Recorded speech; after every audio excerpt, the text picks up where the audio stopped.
ಮಕರ ಸಂಕ್ರಾಂತಿಯ ಹಾರ್ದಿಕ ಶುಭಾಶಯಗಳು. ಈ ರಂಗೋಲಿ ಎಷ್ಟು ಬ್ಯೂಟಿಫುಲ್ ಆಗಿದೆ ಅಲ್ವಾ? ಇದು ಆಂಧ್ರದಲ್ಲಿ ನಿಮಗೆ ಗೊತ್ತಿದೆ, ಮಕರ ಸಂಕ್ರಾಂತಿಯನ್ನು ಅವರು ಆಚರಿಸುವಂತಹ ಒಂದು ಬರೀ ಬೇರೆಯದ್ದೇ ಆಗಿರುತ್ತೆ. ಹಾಗೆ ನಮ್ಮ ಆಂಟಿಯೊಬ್ಬರು, ಅವರ ಮೊಮ್ಮಗಳು ಇಷ್ಟು ಬ್ಯೂಟಿಫುಲ್ ಆದಂತಹ ರಂಗೋಲಿ ಹಾಕಿದ್ದಾಳೆ. ಈ ರಂಗೋಲಿಯಲ್ಲಿ ಒಂದಿಷ್ಟು ವಿಶೇಷತೆ ಇದೆ ಅಂತ ಆಂಟಿ ಬನ್ನಿ ಹೇಳಿ. ಈ ರಂಗೋಲಿ ಹೆಸರು ಹರಿದಾಸ್. ಹಾ, ಹರಿದಾಸ್. ಓಕೆ. ಇವರು ಹರಿದಾಸ್ ಅಂದ್ರೆ ಧರಣ ಮಾಸದಾಗ ಸಂಕ್ರಾಂತಿ ಮುಂದೆ ಧರಣ ಮಾಸ ಒಂದು ತಿಂಗಳು ಬರ್ತದೆ. ಓಕೆ. ಒಂದು ತಿಂಗಳು ಇವರು ಮನೆಗೆ ಬರ್ತಾರಾ? ಮನೆಗೆ ಬರ್ತಾರೆ. ಓಕೆ. ಎಷ್ಟೊತ್ತಿಗೆ ಬರ್ತಾರೆ ಆಂಟಿ? ಸಿಗ್ಲೇ ಬೆಳಿಗ್ಗೆ ಬೆಳಿಗ್ಗೆ 5 ಗಂಟೆಲಿದ್ದ ಇದ್ದಾಡಿ ಮನೆಗೆ ಊರೆಲ್ಲ ತಿರುಗಾಡ್ತಾರ. ಓಕೆ. ಮನೆಗೆ ಎಲ್ಲಾರು ಅಕ್ಕಿ, ರೊಕ್ಕ, ಹೂವು, ಬಾಳೆಹಣ್ಣು ಅಂತವೆಲ್ಲ ಇದರಾಗ ಹಾಕ್ಬೇಕು. Okay okay. ಅದ್ರಾಗ ಅವರು ಊರು ಎಲ್ಲ ಪದ ಆಡ್ಕಂತ ತಿರುಗಾಡ್ತಾರ ಅವರು. ಓಕೆ. ಕೃಷ್ಣ ಕೃಷ್ಣ ರಾಮ ರಾಮ ರಂಗನಾಥ ಸ್ವಾಮಿ ಅಂತ ಪದಗಳು ಆಡ್ತಾ ಊರೆಲ್ಲ ತಿರುಗಾಡ್ತಾರೆ. ಕೃಷ್ಣನ ಭಕ್ತರು. ಈ ತಿಂಗಳೆಲ್ಲ ನೀವು ವರ್ಷ ಇಡೀ ರಂಗೋಲಿ ಹಾಕ್ತಿರಲ್ಲ? ಹಾಕ್ತೇವೆ. ಎಸ್. ಇದು ನನಗೆ ಇವತ್ತು ನಮ್ಮ ಪಕ್ಕದ ಮನೆಯಲ್ಲಿ ಕಾಣೋದಕ್ಕೆ ಸಿಕ್ಕಿದಂತಹ ರಂಗೋಲಿ. ಎಷ್ಟು ಟೈಮ್ ತಗೊಂಡ್ರು ಆಂಟಿ ಇದನ್ನು ಹಾಕೋದಕ್ಕೆ? ಅರ್ಧ ಗಂಟೆ. ಇದು ಫಸ್ಟ್ ಟೈಮ್ ಟ್ರೈ ಮಾಡಿದ್ದ ಅವರು ಅಥವಾ ಇವತ್ತು? PUC ಓದ್ತಾ ಇದ್ದಾರೆ ನಮ್ಮ ಮಂಗಳೂರಲ್ಲಿ, ಅವರ ಮೊಮ್ಮಗಳು. ನೋಡಿ ಎಷ್ಟು ಬ್ಯೂಟಿಫುಲ್ ಆಗಿ ಹಾಕಿದ್ದಾರೆ. ನನಗೆ ಖುಷಿ ಆಗೋದೇನೆಂದರೆ, ನಮ್ಮ ಸಂಸ್ಕೃತಿ ಹೇಗೆ ಕಂಟಿನ್ಯೂ ಆಗುತ್ತೆ ಅಂತ ಕೇಳಿದ್ರೆ ಹೀಗೆ. ಅವರ ಅಜ್ಜಿ ಅವ್ರ ಮಗಳಿಗೆ ಹೇಳ್ಕೊಟ್ರು, ಅವ್ರ ಮಗಳು ಅವ್ರ ಮಗಳಿಗೆ ಹೇಳ್ಕೊಟ್ಟಿದ್ದಾರೆ. ಸೊ ಈ ರಂಗೋಲಿ ಅವ್ರು ಎಲ್ಲಿಂದ ಕಲ್ತಿದ್ದ ಆಂಟಿ? ಈ ರಂಗೋಲಿ ಎಲ್ಲಿಂದ ಕಲ್ತಿದ್ದು ನಿಮ್ಮ ಮೊಮ್ಮಗಳು?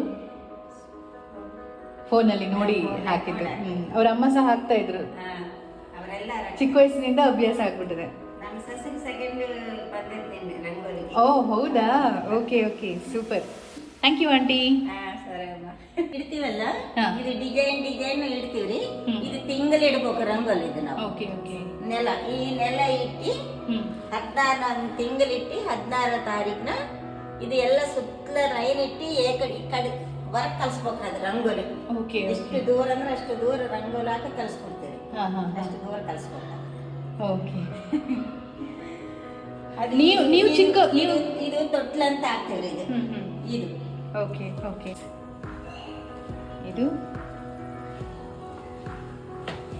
ಬಸವನ ರಂಗೋಲಿ.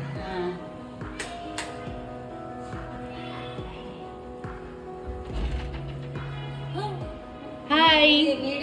చెప్పండి సుధా, ಈ ರಂಗೋಲಿದು ಸಿಗ್ನಿಫಿಕೆನ್ಸ್ ಏನಾದರೂ ಇದೆಯಾ?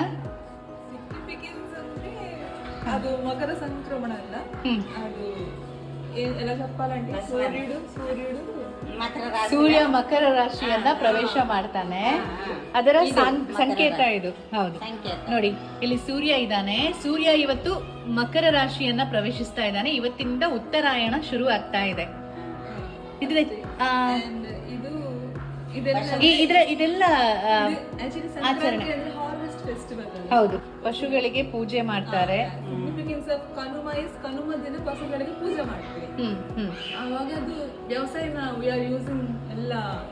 ಇನ್ನು ಕೈಟ್ ಫೆಸ್ಟಿವಲ್, ಆಕ್ಚುಲಿ ಗಾಳಿಪಟ ಹಾರಿಸೋದನ್ನ ಸಾಮಾನ್ಯವಾಗಿ ಮಕರ ಸಂಕ್ರಾಂತಿಯಿಂದ ಆರಂಭಿಸ್ತಾರೆ. ಯಾಕಂದ್ರೆ ಚಳಿಗಾಲದಲ್ಲಿ ಸೂರ್ಯನ ಬಿಸಿಲು ಕಡಿಮೆ ಆದ್ರಿಂದ ವಿಟಮಿನ್ ಡಿ ಕೊರತೆ ಉಂಟಾಗುತ್ತೆ ಹೆಚ್ಚಾಗಿ. ಹಾಗಾಗಿ ಈ ಗಾಳಿಪಟವನ್ನ ಸ್ವಲ್ಪ ಬಿಸಿಲಿನ ಹೊತ್ತಿನಲ್ಲಿ ಹಾರಿಸೋದ್ರಿಂದ ಹೆಚ್ಚಾಗಿ ಮಕ್ಕಳಿಗೆ ಈ ವಿಟಮಿನ್ ಡಿ ಕೊರತೆ ಅನ್ನುವಂಥದ್ದು ಆಗೋದಿಲ್ಲ ಅನ್ನುವಂಥದ್ದು ನಮ್ಮ ಹಿರಿಯರ ನಂಬಿಕೆ ಆಗಿತ್ತು. ಇಲ್ಲಿ ನೋಡಿ, ಅದಕ್ಕೆ ಸಿಂಬಾಲಿಕ್ ಆಗಿ ಇಲ್ಲಿ ಗಾಳಿಪಟ ಕೂಡ ಇದೆ.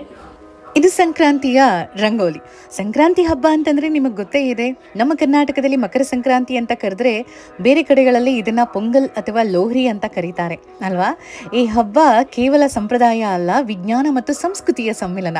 ಈ ಬಾರಿ ಸಂಕ್ರಾಂತಿಯನ್ನು ನೀವು ಹೇಗೆ ಆಚರಣೆ ಮಾಡಿದ್ರಿ ಅಂತ ನನಗೆ ಗೊತ್ತಿಲ್ಲ, ಆದರೆ ಒಂದೊಂದು ಕಡೆ ಇದನ್ನು ಒಂದೊಂದು ರೀತಿಯಲ್ಲಿ ಆಚರಿಸಲಾಗುತ್ತೆ. ಆ್ಯಂಡ್ ಆ ಆಚರಣೆಯ ಹಬ್ಬದ ಮಹತ್ವವನ್ನು ಮಾತ್ರ ನಾವು ಖಂಡಿತವಾಗಿ ತಿಳ್ಕೋಬಹುದು ಅಲ್ವಾ? ಆ್ಯಂಡ್ ಇದು ಖಗೋಳ ಖಗೋಳಶಾಸ್ತ್ರ ಮತ್ತು ಕೃಷಿಯ ಆಕರ್ಷಕ ಸಂಗಮ ಅಂತ ಹೇಳ್ಬೋದು. ಮಕರ ಸಂಕ್ರಾಂತಿಯ ದಿನ ಸೂರ್ಯ ಮಕರ ರಾಶಿಯನ್ನ ಪ್ರವೇಶ ಮಾಡ್ತಾನೆ ಅನ್ನುವಂಥದ್ದು. ಉತ್ತರಾಯಣದ ಆರಂಭ ಅಂತ ಸಾಮಾನ್ಯವಾಗಿ ಸೂರ್ಯದೇವನಿಗೆ ಒಂದು ರೀತಿ ಥ್ಯಾಂಕ್ಸ್ ಗಿವಿಂಗ್ ಇದು ಈ ಸುಗ್ಗಿ ಹಬ್ಬ.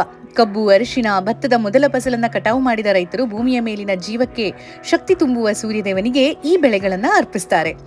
ಕರ್ನಾಟಕದಲ್ಲಿ ಎಲ್ಲ ಕಡೆಯಲ್ಲೂ ಮಕರ ಸಂಕ್ರಾಂತಿಯಂದು ಎಳ್ಳು ಬೆಲ್ಲ ಬೀರುವಂತಹ ಅಭ್ಯಾಸ ಇದೆ. ಎಳ್ಳು ಬೆಲ್ಲ ಬೀರಿ ಒಳ್ಳೆ ಮಾತಾಡಿ ಅಂತ. ಇನ್ನು ಎಳ್ಳು ನಮ್ಮ ದೇಹದ ಉಷ್ಣಾಂಶವನ್ನ ಕಾಯ್ದುಕೊಳ್ಳುತ್ತೆ ಚಳಿಗಾಲದಲ್ಲಿ ಅನ್ನುವಂಥದ್ದು. ಆರೋಗ್ಯದ ದೃಷ್ಟಿಯಿಂದ ನೋಡೋದಾದ್ರೆ ಕೂಡ ಎಳ್ಳು ತುಂಬಾ ಒಳ್ಳೆಯದು.